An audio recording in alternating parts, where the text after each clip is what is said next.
নজর রাখবো পরবর্তী সংবাদে।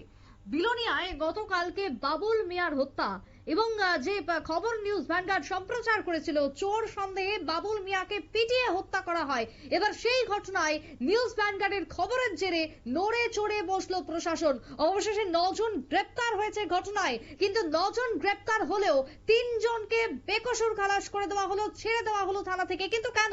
এক্ষেত্রে প্রশ্ন উঠে আসছে, যখন আইনকে হাতে তুলে নিয়েছিলেন সাধারণ মানুষজন, যারা অভিযুক্তরা একেবারে চোর সন্দেহে গণপিটুনি দিয়ে হত্যা করেছে বিলোনিয়াতে বাবুল মিয়াকে, তারপরে 9 জন ধরা পড়লেও কেন, কিসের ভিত্তিতে 3 জন ছাড়া পেল? এই নিয়ে আজকে প্রশ্ন। নিউজ ভ্যানগার্ডের খবরের জেরে আরো একবার জানাবো, গণপিটুনিতে হত্যাকাণ্ডে গ্রেপ্তার হয়েছে ইতিমধ্যে গতকালকে 3 জন, তারপরে আজকে আরো 6 জন। কি বক্তব্য উঠে আসছে পুলিশের ঘটনা প্রসঙ্গে শোনাবো। Yesterday, one case was registered by Bilonia PS, case number 2025-007, dated 10/2/2025 under section 103/1 and 3/5 of BNS 2023. After the registration of the case, PC Bilonia PS has induced to me for investigation, and accordingly during investigation, we have detained and brought 6 persons at PS, and during detention, we have interrogated him thoroughly and checked everything, and accordingly after arranging the evidence, we have arrested 6 persons. Name is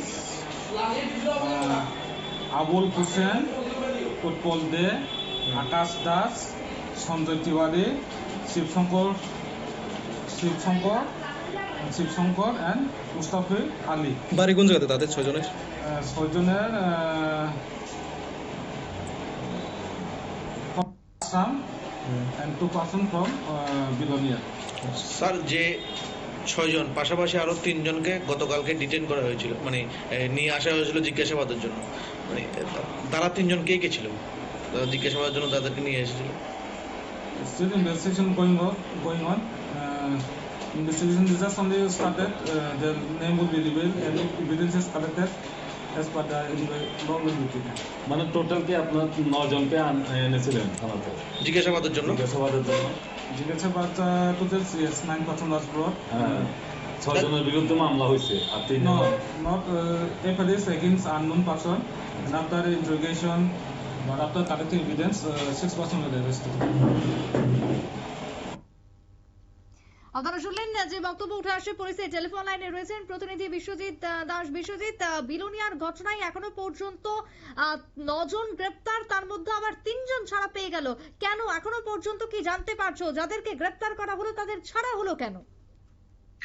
Supriti, গতকাল বাবুল মিয়া অর্থাৎ চোর সন্দেহে যাকে হত্যা করা হয়েছে, সেই কাণ্ডেই সেই খবর আমরা প্রথম নিউজ ভ্যানগার্ড গতকাল দেখিয়েছিলাম গোটা রাজ্যবাসীকে। এই নিয়ে কিন্তু এক প্রকার দক্ষিণ জেলার বিলোনিয়াতে কিন্তু তোলপাড় শুরু হয়ে যায় এই জনগণ এবং এই মানুষজনের মধ্যে নিউজ ভ্যানগার্ডের খবর দেখার পর। পরবর্তী সময়ে বিলোনিয়া থানার পুলিশ সেই ঘটনাস্থল থেকে এক এক করে বিভিন্ন সূত্র মারফত সূত্র ধরেই প্রায় 9 জনকে বিলোনিয়া থানাতে গ্রেপ্তার করে, অর্থাৎ বিলোনিয়া থানাকে আটক করে নিয়ে আসে। আসার পর তাদেরকে জিজ্ঞাসাবাদ চালায়, তাদের থেকে বিভিন্ন জায়গা থেকে তথ্য নিয়ে তাদেরকে জেরা করে পুলিশ। কিন্তু পরবর্তী সময়ে সেই 9 জন থেকেই বাকি 6 জনকে বিলোনিয়া থানাতে রেখেই আর অন্য যে 3 জন, সেই 3 জনকে কিন্তু ছেড়ে দিয়েছে জামাই আদরে বলা চলে বিলোনিয়া থানা থেকে। পরবর্তী সময়ে কিন্তু এই বাকি 6 জনকে আবার সারা রাত্রব্যাপী চলে তাদের মোবাইল ফোন থেকে শুরু করে যাবতীয় বিভিন্ন নথি রয়েছে তাদের কাছে, ডকুমেন্ট, সেগুলো চেকিং চলে। পরবর্তী সময় আবার বিলোনিয়া থানা যিনি তদন্তকারী অফিসার এই হত্যাকাণ্ড অর্থাৎ এই মামলায় রাহুল জমাতিয়া পুলিশ অফিসার, তিনি কিন্তু জানিয়েছেন 3 জনকে গতকালকেই ছেড়ে দেওয়া হয়েছে। কিন্তু কেন ছেড়ে দেওয়া হয়েছে সেই প্রশ্ন কিন্তু বারবার কিন্তু আমরা জিজ্ঞেস করেছি। এনারা বলেছেন ওই অন্য যে 3 জনকে ছেড়ে দেওয়া হয়েছে তাদের থেকে কোনো ধরনের অভিযোগ, তাদের নিয়ে কোনো এভিডেন্স কোনো কিছুই নেই তাদের কাছে, তারা যে দোষী। কিন্তু 6 জনকে আটক করে রাখার পর তাদের মোবাইল ফোনও কিন্তু বন্দী রয়েছে।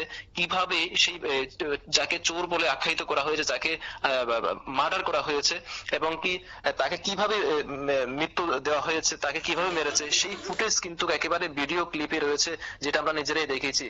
কিন্তু অন্য যে তিনজন তাদের বিরুদ্ধে কিন্তু অভিযোগ রয়েছে। কাদের অভিযোগ রয়েছে সেটা আমি বলতে চাই, যে এই 6 জন এখন আটককৃত অবস্থায় রয়েছে, এবং কি তাদের পক্ষ থেকে কিন্তু আমরা শুনতে পেয়েছি, তারা অফ ক্যামেরা বলেছে যে বাকি যে 3 জনকে ছেড়ে দেওয়া হয়েছে সেই 3 জনও কিন্তু জড়িত রয়েছে বলে কিন্তু সুপ্রীতিতে এখন পর্যন্ত আমরা জানতে পেরেছি। বিশ্বজিৎ, যাদেরকে মূলত আটক করা হলো তারা কারা, তাদের পরিচয় কি, কেনই বা তারা আইনকে এভাবে হাতে তুলে নিল, কি জানতে পারছো? একেবারে সঠিক প্রশ্ন করেছো। যে 6 জনকে এখন পর্যন্ত আজ দুপুর 2:30 নাগাদ বিলোনিয়া আদালতে যখন তোলে এই বিলোনিয়া থানার পুলিশ এই 6 জনকেই, এর মধ্যে থেকেই আমরা জানতে পারি 6 জনেরই কিন্তু 3 দিনের পুলিশ রিমান্ড চেয়ে তোলা হয়েছিল, এবং এখন কিছুক্ষণ আগে বিলোনিয়া থানার সূত্র ধরে আমরা জানতে পেরেছি 3 জনেরই কিন্তু পুলিশ রিমান্ড মঞ্জুর করেছে বিলোনিয়া আদালত। কিন্তু এই 6 জনের মধ্যে 6 জনই কিন্তু বিলোনিয়ার যেখানে ঘটনাটি ঘটেছিল রবিবার গভীর রাতে, বিলোনিয়া জওহর নবোদয় বিদ্যালয় যেখানে রয়েছে বাসপদুয়া, সেই জওহর নবোদয় বিদ্যালয়ের কিন্তু স্টাফ, সেই বিদ্যালয়ে কিন্তু বিভিন্ন পদে তারা নিয়োজিত রয়েছেন, এবং কি এই 6 জনের মধ্যে 3 জনের বাড়ি আসাম রাজ্যে, আর বাকি 3 জনের বাড়ি হচ্ছেন আমাদের বিলোনিয়া মহকুমাতে, যেটা এখন পর্যন্ত জানতে পেরেছি। সুপ্রীতি, এদের সাথে কি এই বাবুল মিয়ার আগে থেকে কোনো সম্পর্ক ছিল না, এই চোর সন্দেহেই তার উপরে তারা হামলে পড়ে? যতটুকু জানতে পেরেছি সেখানে ওই দিন যে ঘটনাটা হয়েছিল এলাকাবাসীর মারফত আমরা জানতে পেরেছি, বাবুল মিয়া কিন্তু এর আগেও বেশ কয়েকবার বিলোনিয়া থানাতে আটক হয়েছিল, বিভিন্ন চুরি মামলা থেকে শুরু করে অসামাজিক কাজে কিন্তু সেই বাবুল মিয়ার নাম কিন্তু এলাকা থেকে কুখ্যাত চোর এবং দাগে চোর হিসেবে কিন্তু চিহ্নিত করে ফেলেছিল এলাকাবাসী। তার উপর কিন্তু একটা ক্ষেপ কিন্তু ছিল এলাকাবাসীর, এবং সেই ক্ষেপের যে কথাগুলো যে বাবুল মিয়ার বিরুদ্ধে, সেগুলো কিন্তু আবার জওহর নবোদয় বিদ্যালয়ের যারা স্টাফ, যারা এখন অভিযুক্ত রয়েছেন, তাদের কানে এসে পৌঁছায়। যখনই ওদিন তাকে আটক করা হয়, পরবর্তী সময়ে তাকে চিহ্নিত করে ফেলেছে সেই বাবুল মিয়া কুখ্যাত চোর বলে পরিচিত এলাকাতে, তাকে তখনই খেপে পড়ে তারা একের পর এক সকলে মিলে তাকে সেখানে হত্যা করেছে, এখন পর্যন্ত যেটা খবর রয়েছে। সুপ্রীতি, বেশ, ধন্যবাদ তোমায় বিশ্বজিৎ। অর্থাৎ এক্ষেত্রে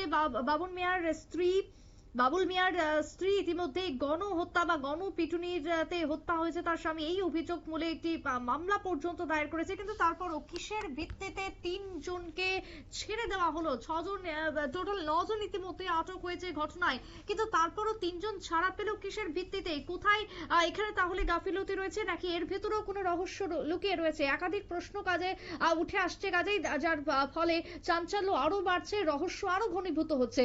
তবে গতকালকেও আমরা যখন এই খবরের দিকে তাকিয়েছিলাম, হাইলাইট করেছিলাম, তখন বিশেষ করে প্রশাসনিক কর্তারা আইন যেটা বলছে তাতে করে কঠোর থেকে কঠোরতম শাস্তি হওয়া উচিত যারা আইনকে হাতে তুলেছে। অন্যদিকে দাঁড়িয়ে স্থানীয় প্রশাসন বা আরক্ষা প্রশাসনের যে ভূমিকা, সেটা নিয়েও প্রশ্ন তুলেছিলেন আইনজীবীরা স্বয়ং গতকালকে নিউজ ভ্যানগার্ডে। সুতরাং নিউজ ভ্যানগার্ডের খবরের জেরে 9 জন আটক হলো, কেন সেই জায়গায় 3 জন ছাড়া পেল? একাধিক প্রশ্ন, আদৌ কি তাদের বিরুদ্ধে সঠিক কোনো পদক্ষেপ নেবে স্থানীয় পুলিশ, স্থানীয় প্রশাসন? প্রশ্ন উঠে আসছে বাবুল মিয়া হত্যাকাণ্ডের। ছোট্ট একটা বিরতির পর ফিরছি, সঙ্গে থাকুন।